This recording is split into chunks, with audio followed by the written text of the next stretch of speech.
it's Johara. Welcome back to my channel. So today I'm going to do a tag that I created.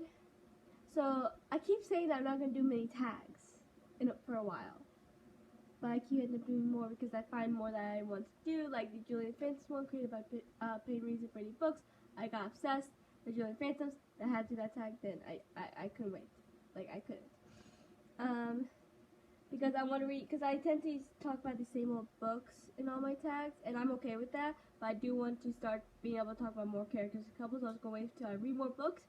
But the reason why I'm going to do this tag now, that I created, because I created a few more, but I'm trying to wait a little bit longer before I actually do them.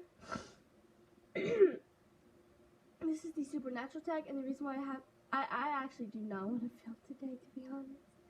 I've been filming in the weekends because I've been working again through the week, so weekends are the best time for me to film, and it's the only time I really have the energy to film.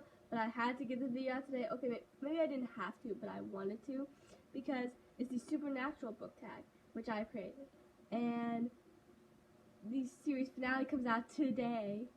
I'm not gonna be able to watch it today, sadly. It's a 2-hour series finale, and I want to watch it like now. I'm pretty sure it starts at like 7, and it's almost 7, at least in my time period. And that makes me sad because I want to watch it, but I don't have cable, so I have to wait till tomorrow to watch it on the CW. So I want to wait, and I have to wait till after work to boot. So it's like literally, I'm gonna come home. I'm gonna go to my little mini apartment down here. I'm gonna turn on TV. I'm gonna switch to CW, and I'm gonna turn on like literally.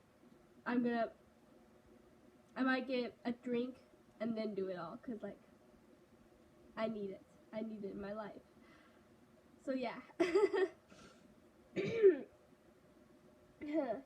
So there are 30 questions because there's just so many characters that I want to talk about. So yeah, I have all of them on here, and I tried to get into as many of the books that I own as possible. There is, well, I think there's at least one series that I'm not going to be talking about in this tag. No, there's 2 series at least. And then some books that I haven't read yet, so I'm obviously not talking about yet. So, yeah. So I'm branching out. So, I'm really excited for this tag. I'm really excited for this 2-hour series finale. And I'm going to just get into the tag. 30 questions. Wow. Okay. Number 1 is obviously going to be Dean. A character who hates himself but is truly the best character. So it doesn't have to be your like absolute favorite character, but definitely high up on the list. Someone who is truly amazing in every way. Maybe it doesn't even have to be the kindest character, because the character I chose, even though they are a great character, I wouldn't call him the kindest out of the series, but he is definitely one of the best, one of my top favorites, and that is Jay from Isle Lost. It's the books to the Descendants movies. But the books are different. They follow the same people, but they're different adventures than the adventures they go on the movies. So if you like the movies and you didn't know there were books, then you should definitely check out the books because they're really good. There's 4 of them. And, sorry, I was sick the last 3 days, and I'm still getting over it. But I am better, and I keep feeling like I'm losing my voice. So, yeah. So I chose Jay because I could have chosen Mel too. Honestly, I could have chosen any of the VKs. Let's be real here. The 4 main VKs, if you watch the movies or read the books or both, then you know that the 4 of them, at least at the beginning and the first movie, and the first book is actually before the first movie. So in the first book and the first movie, they hated themselves because of how their parents treated them. They thought they were no good. They thought they were nothing because their parents made them think that. So, which is similar to Dean. Dean thinks he's nothing because of his dad. His dad doted on Sam, and the only thing that he cared about when it came to Dean was protecting Sam. That was all that mattered. Even if something happened to Sam, when a demon in a flashback, when a demon tried to hurt Sam, Dean got in trouble, and he was just a kid. Then there was a time when Sam ran away, and that was not Dean's fault at all, but it was on Dean's watch, so it was obviously had to be Dean's fault. I have John issues, I have Mary issues, and it all resides over their treatment of Dean, because Dean is the best character on Supernatural. I have 4 favorite characters, but Dean is just Dean. So, and Jay on Descendants / Out of Lost, the 4 VKs, Jay, Mel, Evie, and Carlos are tied for number 1, because I can't choose which one I like the best, because all 4 of them are amazing. But Jay is simply amazing, and he deserves everything, but he did hate himself. Even if he didn't show it, he had this whole, suave, cool attitude, cracking jokes, which, honestly, until I chose him for this answer, I didn't realize how alike him and Dean truly are. Oh my gosh. This is like the perfect answer, and I never even realized it. Because that's all stuff that Dean does to hide when he's hurt or hide when he's insecure, because, oh my gosh, I could not have found a better answer. And I just now realized this. Wow, okay. So, yeah, Jay is definitely Dean. Except for there are differences, obviously, but I just realized how alike they are, and I just think Jay is the perfect answer for this. He is amazing, and he hates himself because of his father, Jafar.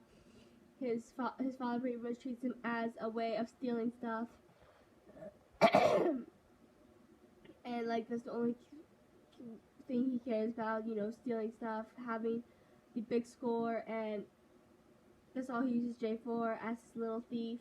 And it breaks my heart because he deserves so much better, and oh my gosh, I love Jay, and he deserves the world. That was a long rant on first question. This is going to be a long video, isn't it? Oh well. Number 2 is Sam, a smart character who has all the answers. So I'm going back to the Out of Lost. I never showed you the book, did I? I have all the books here that I'm using for this video, but I never picked the book up, did I? Here's the book. I just reread it too, and I'm going to be rereading the rest of the series here shortly. It doesn't have the cover anymore. I've had this book for a very, very long time. I have no idea what happened to the cover, but it says Out of Lost right here. I don't know how well you can see it, but yeah. So here it is, and Carlos, the second one, because he is extremely smart, which it really gets into his intelligence in the books, but it doesn't really in the movies. I mean, the first movie it talked about Evie's intelligence, because they wanted you to know that she's like more than a pretty face, like that's her whole storyline in the first movie. But Carlos is really the smart one out of the group, even though Evie is really smart. And he's actually the one that broke. There's a spoiler for this book. He used science to break a hole in the dome, and which temporarily let magic in, and that is what brought them all together, because they all went on this quest, and he used his intelligence the entire way, because he believes in science over magic, and he just has all the answers, and he always knows what to do next. He might be scared, maybe not the most confident or bravest person, but he's definitely the smartest, and I wish it got more into his smarts in the movies. Number 3 is Castiel, an angel with a dark side. So I chose this for Cass because, well, he is a literal angel, and he has a dark side. He isn't afraid to pummel you if you mess with him or Dean or Sam, but especially Dean. And he's made mistakes. He has gone in the dark side, like in movie, in season 7. So season 6 and 7. So yeah. Why am I still holding up that book? I don't know why. I went with, who did I go with? I went with, where's the book? My book's all sprayed out here right now, because the books I'm planning on using. Nick. So when I talk about, like, cinnamon roll characters who are just too good for this world,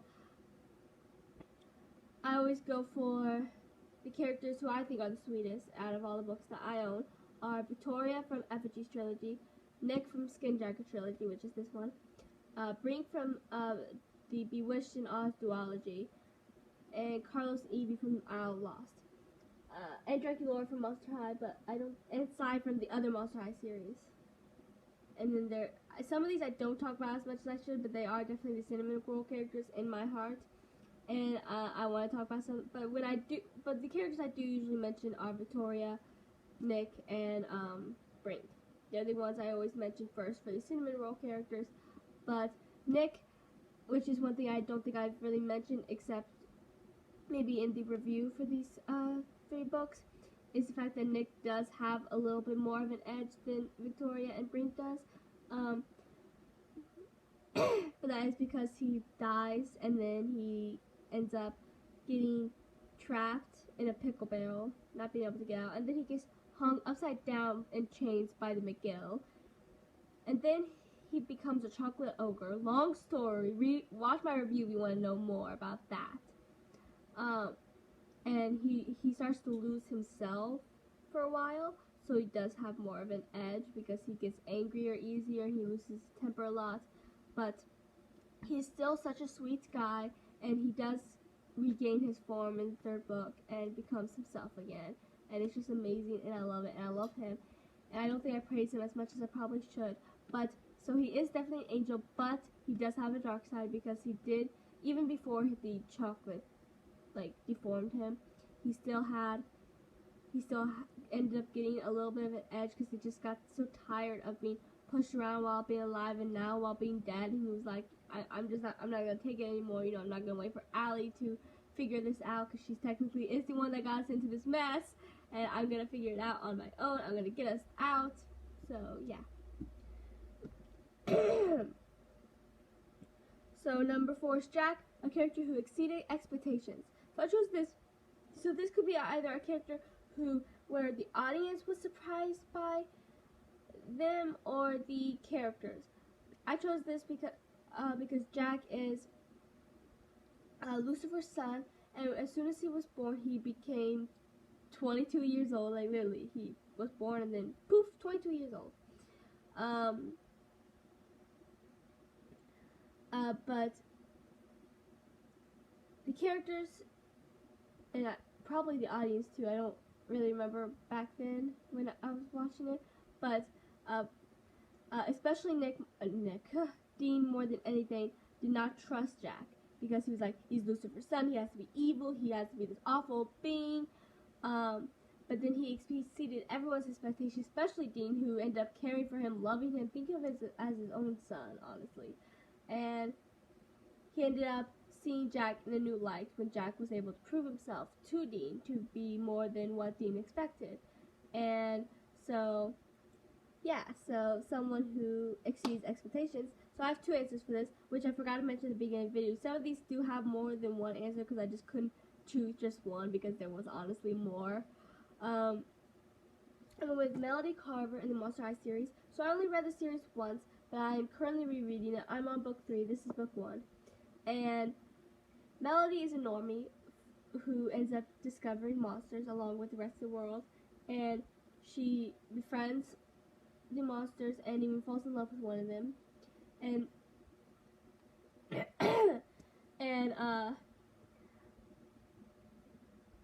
so the monsters have trouble trusting her when she becomes part of the inner circle, because she's a normie, and yeah, maybe that's wrong, but you can also kind of understand why they have trouble trusting normies, especially everything they go through with normies in this series. It's hard trusting any normie, and they had trouble trusting whether Melody was on their side or not, or a spy, or what, but she proved herself time and time again to be on their side. She always fought for the normies, or the monsters. She always fought for what was right, which is something she never used to do. She used to always just sit down and be part of the crowd until she fell in love with Jackson, and met the monsters, and then all of a sudden she had all this courage and all this strength that she didn't know she was capable of, that no one knew she was capable of, and she ended up exceeding everyone's expectations of being just another normie and a spy and turning on them, because she stayed by their sides every step of the way, even when they expected her to turn on them, which in third book they all kind of thought she had, except for Jackson. He always believed her. So, yeah.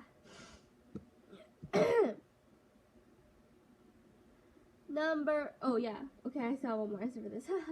So, the other answer is, I accidentally grabbed the third book. I meant to grab the first one, but oh well. This is the Storymakers trilogy, and I chose Kato for this because he exceeded the audience and the characters of the book's expectations. Because honestly, on this book, I've never read a book until this one that I hated all the main characters when I first read it, at the beginning at least. But two of them grew on me a lot. One of them grew on me a little bit, but I still had a lot of issues with her, and I still entirely don't like her. I do like her friendship with Dorothea, though. But the three main characters are Dorothea, Kato, and Rexy. Rexy's the one I have issues with. Dorothea and Kato grew on me. Kato especially, he became my favorite character. Because he became so much more than what I expected. I just expected him to be another jerk, who just one of those bad boys who thinks he's too cool, who thinks he can just rule Dorothea's life because they're forced to get married because this whole betrothal thing, princess and princess duty, you know.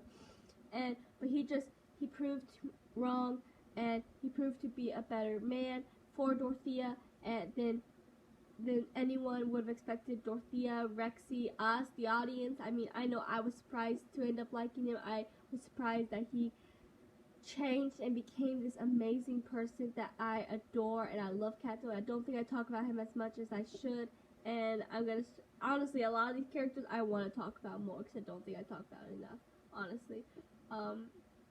So yeah, I love Kato, and he deserves more love. So, what's next?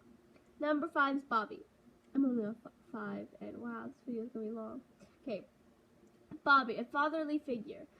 So I don't know if it's just the books I've read, but I mostly read fantasy except for Aaron Hunter series, which I mentioned several times on this channel already. But oh my gosh, it's really hard to find. I have noticed that it's really hard to find parents in fantasy. Is that just me, or like Ziri has parents in the Big Witch and Oz duology, but they're not really on that much. They don't have a big role. So the only thing I could find would be Nathan Finley from the Effigies trilogy. He is Maya's uncle who took her in after her parents and twin sister died, which was his brother and then sister-in-law and other niece died in a terrible fire that she survived.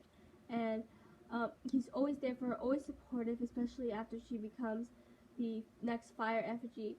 And he risks everything to help the effigies with a conspiracy against the people in power.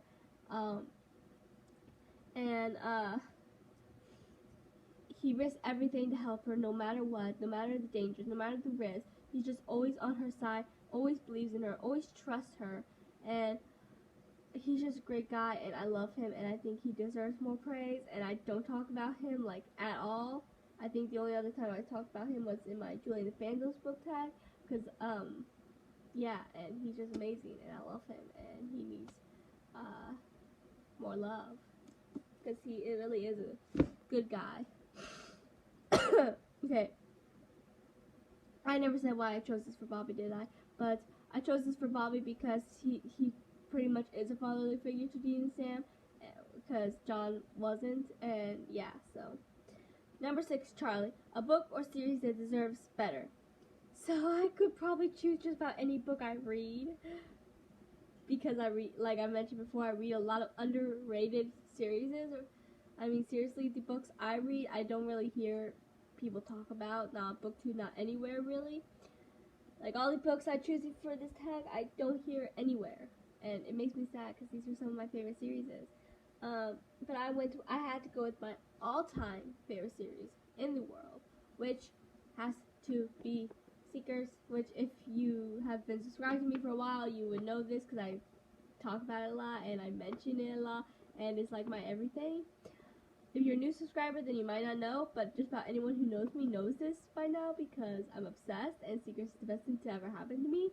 And I love it. I love the characters. I love the friendship. I love the relationships. I love the journey, the adventures, the side characters, not all the villains, but I like some of them. And I like the plot, the storyline, and I can't name one thing I don't like about this book, which is weird because usually any book, even 5-star books, there's at least one thing that just picks at you that you don't like. You know, whether it's a character or a couple or a friendship or just a storyline in the series or something, you know, there's just one thing that you don't like. But with this book, I love everything about it. Even the villains I don't like. I can't say I like the storyline too much to not like them, if that makes any sense. Like, seriously, there's not like one thing. This book is just purely amazing. It's like, I love it. Okay. Next is 7, John, a book that kept hurting the character who didn't deserve it the most.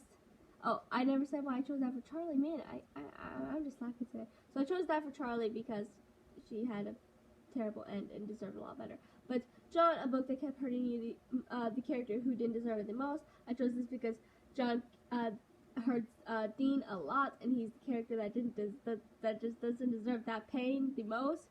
I went with Secrets again because I feel like Secrets just likes to pick on all the main characters, to be honest. I mean, seriously.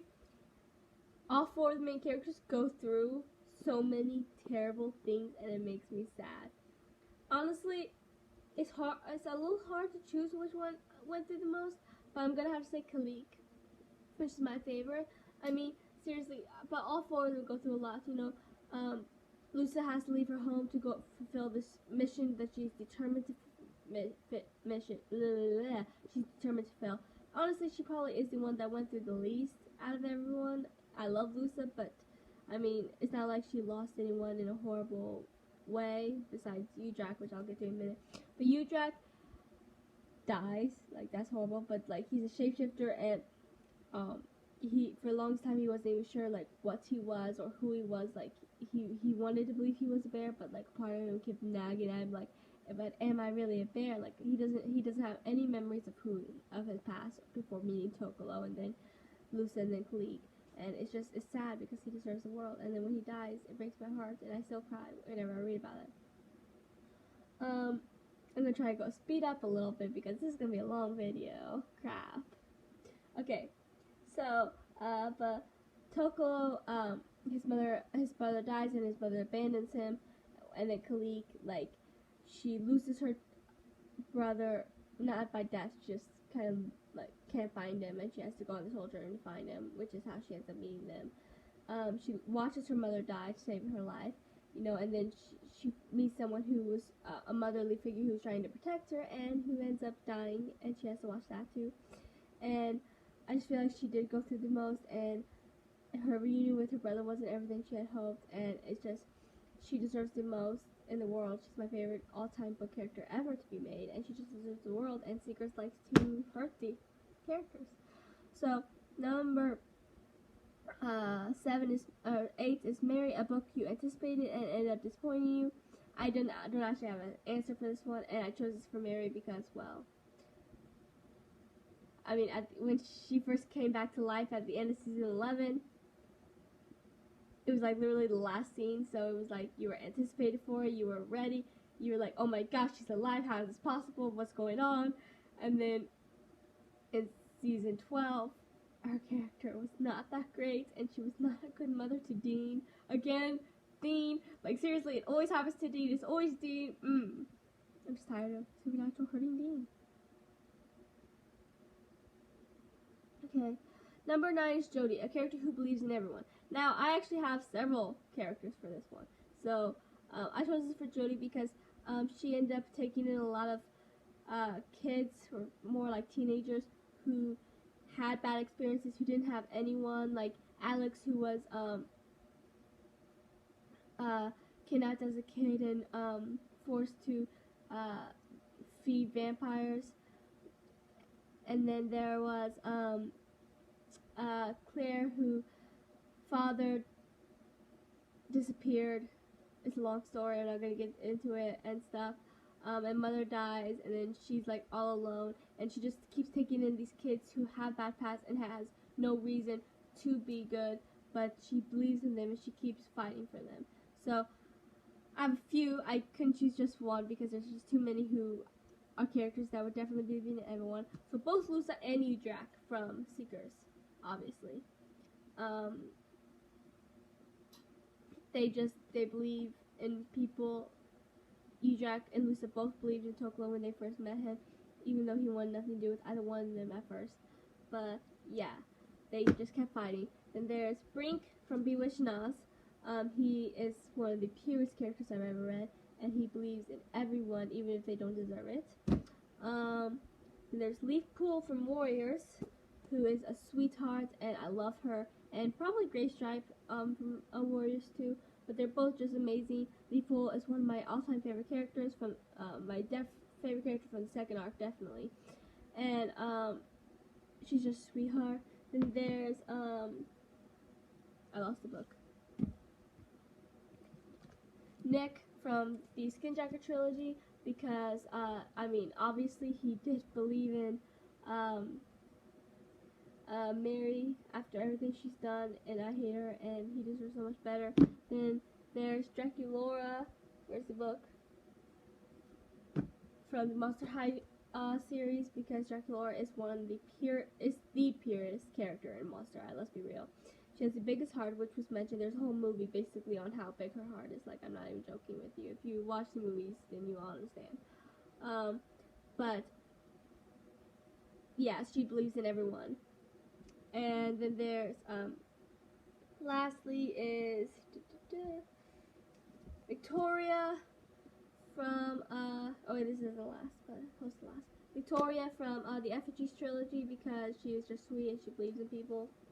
Then there's Ron from Harry Potter, because he is a sweetheart. I don't care what you say. Ron is the kindest character in this series, and he is the heart of the books and movies. So yeah. Okay, number 10 is Donna, a character who deserved better.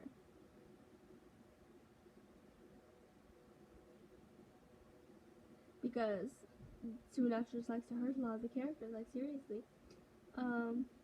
So I went with Udrak from Seekers, because, I mean, seriously, he didn't even get, I mean, like, each chapter is named after one of the characters, and it's basically their point of view. I can't find one now, like, it's not going to show me one. Okay, there we go. Here's Lusa, see? And then there's others. And,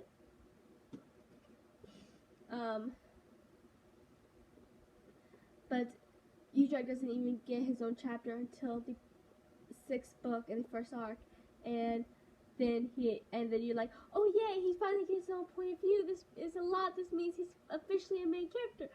Then they kill him, which is exactly what they do to Tara on Buffy the Vampire Slayer. They spend the episode that she ends up dying. Her name is in the main titles, which makes everyone all happy. They're like, yay, she's officially a main character, even though she should have been a main character already. And then they spend the entire episode having her and Willow back together, happy as can be. Tara is smiling throughout the entire episode, which is good because she has been through hell, and then boom, they kill her off. Like, no, you don't do this to us. And they did the same thing to Udrak. They did the exact same thing to him. These babies deserve so much better. And there was my little rant for the day. But that's probably not going to be my last one, so let's see what happens next. Number 11 is Crowley, your favorite villain. Now, I had to go with the Bellatrix Lestrange from Harry Potter, because I love Bellatrix, and she's definitely my favorite villain. I mean, honestly, I do read fantasy, so I read a lot about villains, and no, so far, out of every book I've read, villains haven't got surpassed Bellatrix, because she's just amazing. She's insane, and she's unstable, and she's funny, and she's just crazy, and she's everything. And she's powerful, and I love her, and she'll probably stay my favorite villain unless I actually read about a better villain. But honestly, I don't see that happening anytime soon. So yes, for now, she is my favorite villain, and probably will stay that way. Okay, what's next? Because I don't know. Number 12 is Jo, a book with a strong female lead. Oh, I didn't say why I chose that for Crowley. I chose that for Crowley because, well, he's Crowley. Okay, moving on. Jo, a book with a strong female lead. I chose this for Jo because, well, she's a strong female lead. Even though she's not the lead, but you know what I mean. So I went with the Effigies trilogy because it follows Maya, who is definitely a strong female lead, and she's been through a lot, and honestly, she starts out the book really depressed because she did just lose her entire family, and including her twin sister, which is one of the hardest things to lose, because twin sisters have that bond since, like, wound, and so, yeah.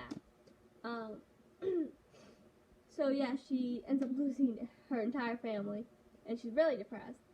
But then she finds out she's Fire Effigy meets Aiden. I ship it. Moving on. And she meets the girls who end up becoming, like, a new family for her, and the other Effigies. And then she does find happiness, even though she is in the middle of a war that she's smacked down in the middle of. But she's definitely strong. She comes out at the end better than ever, stronger than ever, and she didn't think she could do it, but she does, and I believe in her, and yes. So, number 13 is Ellen, a motherly figure or a guide. So, I originally only put motherly figure, but then I couldn't think of one. But then I did finally think of one, and but I still wanted to put the guide because I have a guide and a motherly figure and I chose this because Ellen was kind of a motherly figure to Dean and Jo after she met them up until her death. So the motherly figure I chose was Nanook, which I mentioned already on this video when I mentioned that Kalik had met someone who kind of took care of her until she watched him die, just like she watched her mother die. I mean, she died differently way, but she still watched him die too, and it breaks my heart. But that was Nanook, and it was just such a sad scene, and it's not as sad as Ujak's death, but it's sadder than Nisa's, probably because I don't know, I guess I just got to know Nanook more. I don't know, it's hard to explain. But yeah, and then I chose the Glass Cat from Bewitched Us for a guide because on Ziri's journey with Vashti and Brink, they end up meeting the Glass Cat, who pretty much just kind of keeps guiding them. He disappears a lot, then reappears right when they need him. And I like the Glass Cat. I do not talk about the Glass Cat enough. I think I did in a couple other tags. But the Glass Cat needs more recognition. I want to talk about him more because the Glass Cat is everything. I mean, he is something else entirely. And I don't even know how to explain him. Like, seriously. He reminds me a lot of the Cheshire Cat, to be honest, except he's made of glass. Like, seriously. And I don't think he's as insane. But, yeah. Next is 14, Claire, a kid who was thrown into the war. So I chose this because, well, Claire, at a very young age, her father ends up becoming the vessel for an angel, and her mother dies, and then her father dies, technically, the vessel at least. And then she ends up hunting monsters, and she was thrown into this at a very young age. So I went with Sophie and Josh, even though they weren't as young when their life kind of went to heck.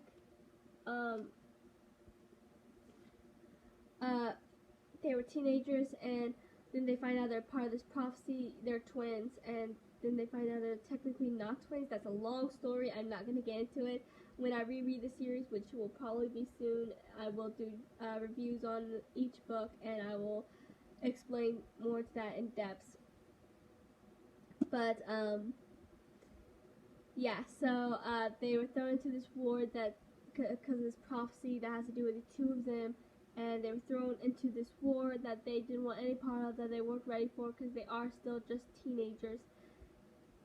And yeah, so they were the obvious choice. Actually, there were probably a lot of choices I could have chosen for that one. Number 15 is Kevin, a character who didn't ask/want to be chosen. Which, again, I could choose just about anyone because my favorite trope is my favorite genre of fantasy. My favorite trope is the chosen one. And I see a lot lot about, you know, chosen ones who don't want to be chosen, which I think most chosen ones don't want to be chosen. But I chose Maya, even though she's not the only chosen one. In this book, there's technically 4 chosen ones, like the chosen 4, I guess you could say, because like one for each element, like they all wield an element. They're all chosen to wield an element. She finds out she wields the fire element, and was I about to say elephant? Like what? Huh? What does elephant have to do with anything? I mean, no, I don't ask me, because like I wouldn't be able to tell you where my brain was going, because I don't know. So, anyways, she wields the fire element. And she did not want to be chosen. She hid the fact that she was wielding the fire element as long as she could, until Aiden found her and was going to recruit her. Then she ends up running, and he ends up having to chase her down. Their first interaction. I should have. Moving on. But yeah, so she didn't want any part of this, but she ended up having to accept it, and she finally embraced it and became who she was always meant to become. So yeah. Number 16 is Elaine, a character you were glad was brought back. So I chose this for Elaine because she dies, and then she was resurrected a long time later, like seriously long enough for you to kind of just forget about her, which was sad because I actually kind of liked her, and then I forgot about her, and then she was brought back, and I was happy, and I was like, oh, Elaine, I forgot about you, please forgive me. So I chose, so this doesn't have to be someone who was resurrected back to life. It can be, because I realized that I don't actually, because fantasy, you think a lot more people will be resurrected to life, but I could not think of one that was resurrected. So I went with someone who was kind of just gone for several books before returning. So I chose Mickey from Seekers. He was in the second book and had a friendship with Lusa. He was a black bear. She bonded with him instantly, and he kind of helped her along the way. He was even kidnapped at one point by Kalik's brother, and and his friends, because they were bad influences on Takik. But Lusa liked him a lot, and then I don't have to reread the series. I reread it at least once a year, if not more. I try to read it more if I can, because it's like the best book ever. But I'm trying to think, because I don't remember if there was like any romantic interest in when he first arrived, or if that happened when they were reunited. I don't know. But they both went their separate ways, and Miki wasn't talked about or seen until the very last book, when they see him again. And Lucy's very happy, and then there's a spark, and it's more than it was before. They end up getting feelings for each other, and they do end up together. And I liked Miki a lot, and I like him and Lusa. And I was so happy that he came back. I was like, oh my gosh, I was just so happy, because honestly, I thought they forgot about him, and I thought that they wouldn't bring him back, but then they did, and I was like, yes, Miki. Because I actually do like him a lot, but I don't talk about him. There's a lot of characters I really need to talk about more, like seriously. I'm just used to talking about my all-time favorite characters. I don't talk about the characters that need to be talked about. Okay. Number 17, Destiel. Your favorite couple. So they are, Destiel's for Dean and Castiel. I ship it a lot. I've been shipping this since pretty much season 4, let's be real. But I never thought they actually become canon, and they actually did become canon in the 18th episode of season 15. Because the episode that's about to air is episode 20. Or, I think it is already, I think it's actually airing right now. I might be wrong, but yeah. So, yeah. And Cass sacrifices himself for Dean and pretty much proclaims his love for him. I got so happy. It's so sad. And I really want Cass to come back in the last episode, because I want Dean to be like, oh, I love you too, and then share a nice kiss, even though I don't see that happening. I really want that to happen. But anyways, moving on. So I can't just choose one favorite couple, honestly. That's too hard for me. There's too many couples I love. So here are my answers. Kalik and Yakon from Seekers. I only went with one in the series, even though there are a few, but that's like the main couple, and it's the one I love the most. And they're just so good together. Then there's I actually have two from Warriors, but the first arc is Sandstorm and Firestar. The second arc is Moosepool and Crowfeather, because they're both amazing couples and my favorites, honestly, for now. But they're probably gonna stay that way. I also have Maya and Aiden from the Effigies trilogy. Allie and Mikey from the Skinjacker trilogy.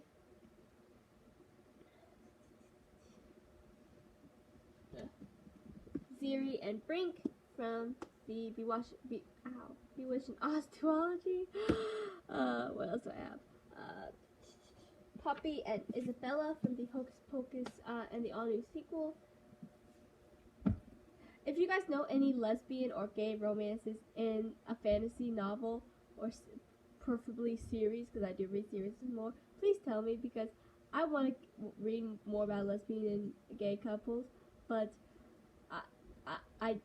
I don't like contemporary or romance, and I'm pretty sure that that's where they usually are in, and I want them more in fantasy. That's why I try to add them in my fantasy books that I write.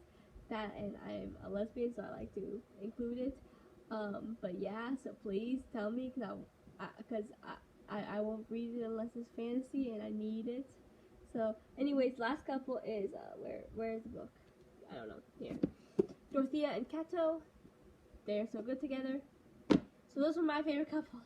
I know that's a lot, but I can't just choose one. They're all so good for different reasons. Okay, moving on. Number 18 is Gabriel.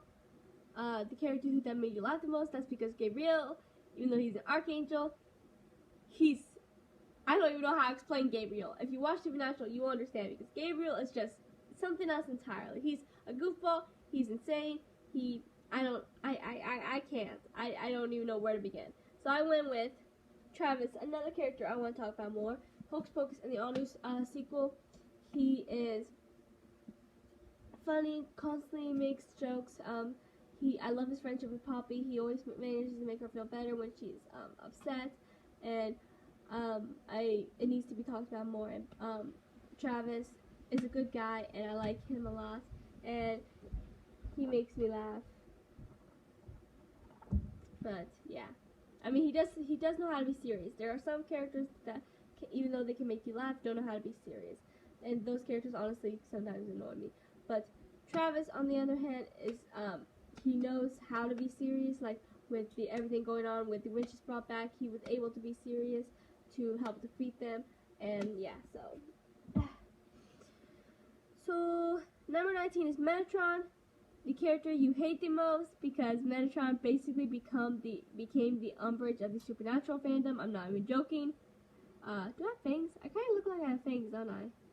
I'm a vampire. It actually does kind of look like that. Oh my gosh. Okay, moving on.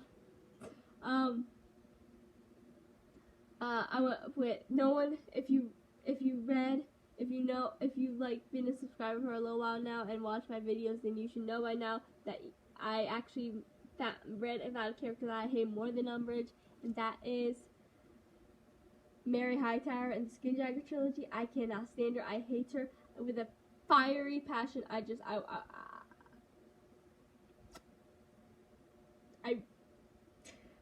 gonna stop there, because I'm going to get into a rant. I'm gonna get into a very an hour-long rant just on how much I hate Mary Hightower, because seriously, every time I even mention her name or think about her, I end up in this huge rant about how awful of a person she is, how I just want to kill her, even though technically she's already dead.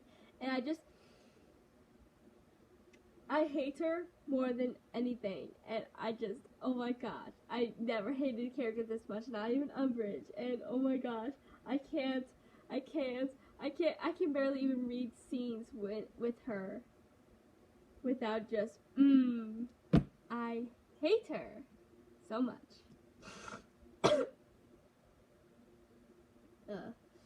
So moving on, before I get into the hour-long rant, number 20 is Lucifer. A book with a dark plot. Now, I don't even need to explain that. I mean, it's Lucifer. Lucifer. Of course, that's the question. So I went with the Shadowrun Chronicles Maeve. I actually haven't done a book review for this yet, but I'm going to, so don't worry. Maybe not this weekend, but maybe next weekend, because this weekend I have plans and I have other videos I want to make. So I'm not entirely sure if I'm going to make this one this weekend, but I will try. If not, then I will do it next week. This was actually a good book. I liked it. It started out a little bit slow, and there were a few times that was a little bit confusing, but it turned out really good, and now I can't wait for the second book in this series. I have no idea when it's going to come out. I've talked to the author a few times on Wattpad. She's read my book. I read her book, kind of like a thing to get feedback, make each other better authors. And her book was really good. There was confusing times. There was a lot of time jumps that could be confusing, and at times it was hard to tell like what time period we were in. But other than that, it's a good book, and it's about Maeve, who is a mother and ends up becoming a vampire, and she has to serve her vampire master and the Shadow King, who both want her, and she's like in the middle of this war. And so yeah, that's definitely a dark plot if you ask me. Let's see. Number 21 is Death, a character you probably shouldn't love, but do. Okay, so Death is actually Death. Like, literally, he's the Death. And I'm talking about the original Death, the first Death, not after Death died and then the Reaper Billy who became Death. I don't like Billy, but I love Death. And he's awesome. He had this amazing intro into the series. He had these amazing lines. He never smiled, but he always had these, oh my gosh, I love Death. I think just about everyone loves Death, and you shouldn't love Death, but I swear, if people who talk about supernatural out in the real world must sound crazy. Like, seriously, saying stuff about, like, oh my gosh, like, loving death, oh my gosh, that's gonna put anyone in a mental institution. For this, I went with the Sanderson sisters and the Hocus Pocus and the all-new sequel. Because in the movies and in the book, we love the Sanderson sisters, and we probably shouldn't because they are evil. They're horrible, but you can't help but to love them because they're good villains. And yeah, so we shouldn't love them, but we do. So number 22 is Meg, a book with a good plot twist. I think I have a few books with a good plot twist, but the first one that came to my mind was Skinjacker Trilogy, which is, there's actually several plot twists in this one, like who Mikey McGill's true identity was a big plot twist, and but that's not the one I went with, and now I can't, oh yeah, okay, I remember what is the one the one I'm going with on this book would have to be The Truth About Allie. So this is spoiler alert central right now. Allie is a skinjacker, which is discovered pretty soon, so that's not a spoiler part. But in the second book, I want to say it was, or it might have been the third. No, I think it was second. I don't know. I think it's like later in the second book. But she finds out the reason why she's a skinjacker is because she's actually still alive. She finally made peace with being a ghost, with being dead. But then she finds out that actually being a skinjacker means that you're still alive, and that's why you can skinjack, because you still have a connection to the living world. So she finds out she's in a coma, and that's a lot for her to take in. She finally accepted being dead, and also if she's alive, that means one day she'll wake up and she'll have to leave Mikey, which she wasn't ready to do. But of course, Mikey ends up, spoilers, going into the light, so she ends up waking up anyways. And yeah, so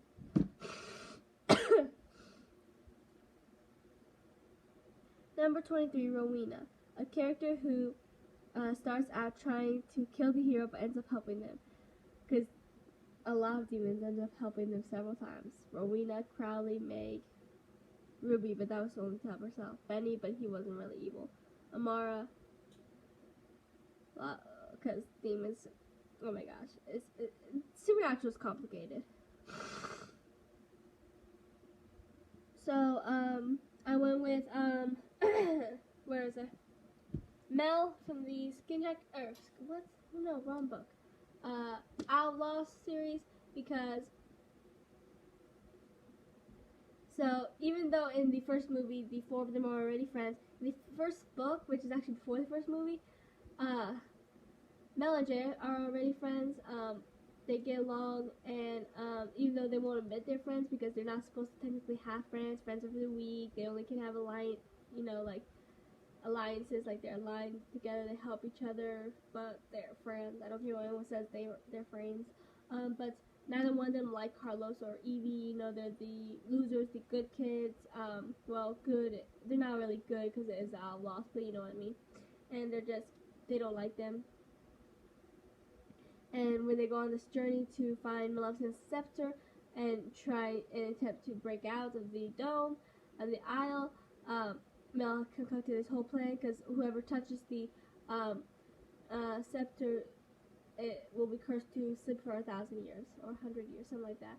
And so Mel had this whole plan to trick Evie into touching him first, so she will go to sleep. So she gets rid of Evie and becomes the hero by bringing the scepter to her mother and getting her mother's approval and love, and being the hero to the entire every villain for being able to break out. It'll all be because of her. But then on the journey, all four of them begin to care about each other, and they're like, oh, and then Mel at the end ends up not being able to let Evie do it, and ends up touching it, but it doesn't make her sleep. She goes unconscious, but she doesn't sleep for 100 years because that was proof that she is Maleficent's daughter because she was immune to the curse. So yeah. Number 24 is Adam, a character that the author forgot along the line. I chose this because Adam, his storyline kind of ended at the end of season 5, and then they just forgot about him altogether until season 15 when they finally brought him back for one episode, and they brought him back again last episode, sort of. It wasn't really him, though. He was being possessed. It's a long story. You have to watch it without children to understand. You have to be caught up to understand. But yeah, so they kind of just forgot about Adam until this latest season, but I don't actually have I'm sure there are characters that are forgotten along the line, but I don't actually have one. So I'm moving on. Number 25 is Ash, a character who deserves more scenes. Now I could probably choose a lot of characters for this, but I went with Victoria, aka Lake, from the Effigies trilogy, because I love her. She's amazing. She's one of my favorite characters. Her and Maya and Aiden, the three of them are amazing.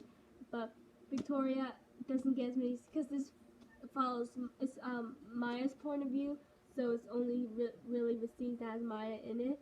So whenever Maya's not with Victoria, Victoria's not in it. And I mean, there were several times that she was kind of separated from the group. So Victoria wasn't there, like, at the beginning of third book, I want to say. Yeah, third book. There was a good period where Maya was pretty much alone. So Victoria wasn't there, and it just makes me sad because I also like her friendship with Maya. Like, the two of them, they had a good friendship, They got along pretty well from the beginning, and Victoria's always a shoulder she could lean on when Belle was horrible and Shaywin was standoffish. And she could always trust Victoria, and I like Victoria, and she's also a good role model for people with, like, panic attacks. She's thrown into this business where she has to fight phantoms and this whole war going on, and she's the air effigy, and she has these panic attacks, and she has trouble controlling them, but she does get better with it a long time, and I love her, and she's amazing. Okay, let's see. Next is Benny, a character who had to prove himself. So for this, you can either do someone who did an evil deed, and had to prove that they can be trusted now, or someone who had to prove themselves even if they were never really evil or mean. The protagonist still doesn't trust him for one reason or another. And with this, I went with Aiden, again from the Effigies trilogy, because spoiler, because it is a pretty big plot twist, which I also could have used for that question, but I guess it wasn't that big because it kind of slowed you into it. It wasn't like bam. But anyways, basically, Aiden was the one that killed the previous fire in effigy, Natalia, but he didn't want to do it. He was pretty much forced to by his bosses, including his own father, and he just didn't have the strength to say no, and he ended up having to do it. And so when Maya found out, she wanted nothing to do with him and was terrified of him.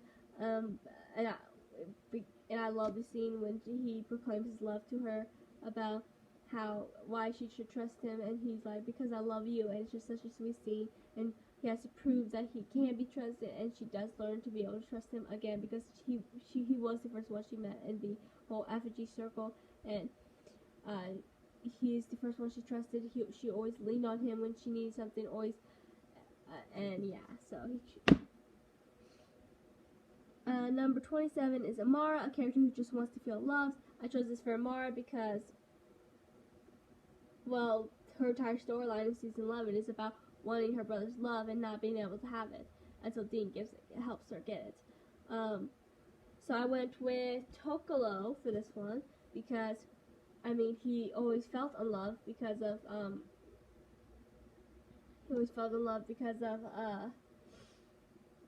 his mother abandoning him after his brother died. She said she didn't want anything to do with him. You find out that she only said that because she didn't want to watch another cub die, because before him and Toby, she had another litter of cubs and they all died. And then Toby dies, and she didn't want to watch Tokolo die too, even though he doesn't end up dying because he was a lot stronger. And a part of that strength probably came from his mother abandoning him. But I think he was always strong, even as a cub. But, yeah, and even though he won't admit it, and he doesn't seem like that's what he wants at the beginning, since he does kind of push everyone away when he first meets them, that is definitely what he wants, and he does become a better person once he does get that love from the three bears that end up becoming his best friends. So, yeah. Number 28, Chuck, a character you started out liking but ended up hating. So, no one should be surprised by this answer for Chuck, because when he was introduced in, I want to say season 4, he was introduced as a prophet, and I liked him. I liked Chuck a lot. I did. I thought he was cool. Not cool. Cool's not the right word. He was goofy and funny. But then he kept coming back several times as the prophet, and then he disappears, and a new prophet comes. So they just assume he's dead because only one prophet can be around at a time. So when Kevin comes as a prophet, they just figure Chuck is dead. And until season 11, when he shows up and turns out to be stinking God, I was like, no, you can't do that to me. But he turned out to be a real piece of work. If I cussed at all, I'd be cussing out right now. Just like I would have been when I was talking about Mary Hightower. And I hate him. And he ends up killing Jack and trying to force Dean to kill Jack, and ends up like destroying every universe and ends up taking away every person in that universe, forcing Dean and Sam and Jack to live alone without anyone. And oh my gosh, I hate him now. And for this, I actually couldn't think of a character. I could think of characters that I didn't like, ended up loving, but not a character that I liked but ended up hating. So number 29 is Bunker, which is the bunker that they end up finding from the middle letters, end up using as their little like hideout and space to and for this is Your Safe book, and obviously that's what I mean. There's really no explanation. I mean, the bunker became their safe place, so like obviously. And I went with the first chapter book I remember getting into, which was Harry Potter, in either 2nd or 3rd grade. I want to say 3rd. I know it was before 4th grade because that's when I got into Seekers, and I'm 90% sure I got into Harry Potter before I got into Seekers, and I know for a fact I got into Seekers at 4th grade, and I will not tell that story right now. But yeah, so Harry Potter is definitely my safe book. I probably have a lot of safe books. Honestly, all the books I love are probably my safe books. But I'm going to go with Harry Potter because it is Harry Potter, and I love it, and it's amazing. And yeah, I didn't talk about any Harry Potter couples, did I? I can't believe I forgot to mention them on my couple thing. But I'm going to give a shout out to Ron, Hermione, and Harry and Ginny. I feel so disappointed in myself right now. So anyways, moving on to the last question. Impala, which is Dean's car, which he loves more than anything, except for maybe Sam, Cass, and Jack, and their friends and family. But like, That's like he loves his car. Your all-time favorite book. Now, no one's gonna be surprised that I chose Seekers because I've talked about how much I love Seekers like so many times on this channel already. Everyone who knows me knows this is the best book, in my opinion, ever to happen, and I love it. And it has some of the best characters, best friendship, best couples, and I'm in love with this series, and it's just everything that I love. And yeah, so this is obviously my answer for this one, and no one should be surprised by it because I love it, and I love it so much. I'm obsessed. Seriously, I have a problem, but it's not a problem, so I'm good. But yeah, so that's it for this tag. That was really long. I did not mean for it to be this long. Wow. Okay. So please like and subscribe and comment your favorite your opinions on this tag. Just comment and we'll chat below. And I tag everyone who wants to do this because I don't know who likes Supernatural and BookTube. So we will talk later.